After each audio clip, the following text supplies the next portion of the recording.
এটা শেষ যে ছবিটা 14ই নভেম্বর আর 7 দিন পরে রিলিজ হবে, ওইখানে একটা সংলাপ যেটা ট্রেইলারও আপনারা দেখছেন অল্প একটু, ওই সংলাপটা আমি দিব।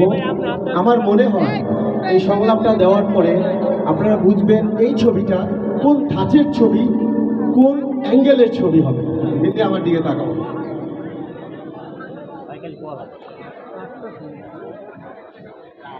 এই মা, এই জানোয়ার সুফিয়াকে যে জায়গা দিয়ে দর্শন করেছে, আমি ওর ওই জায়গাটা টুকরা টুকরা টুকরা করে ফেলছি। এই গ্রামবাসী আপনারা সবাই সসম্মানে সুফিয়ারে দাফন করার ব্যবস্থা করুন। এই বাংলার মাটিতে আর কোনোদিন কোন বোন, কোন মা, কোন নারী যেন ধর্ষিতা হতে না পারে। আমাদের থানা, পুলিশ, আইন শৃঙ্খলা বাহিনী পর্যন্ত যাওয়ার আগে এই বাংলাদেশের প্রতিটা যুবক এক একটা হাতিয়ার হবে, এক একটা লাঠি হবে।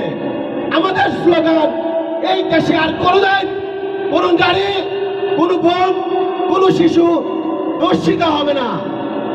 এই বাংলাদেশের মানুষ টেলিভিশনে, পত্রিকায়, সমাবেশে আপনারা বলুন যারা সন্তানদের স্বীকৃতি দিতে।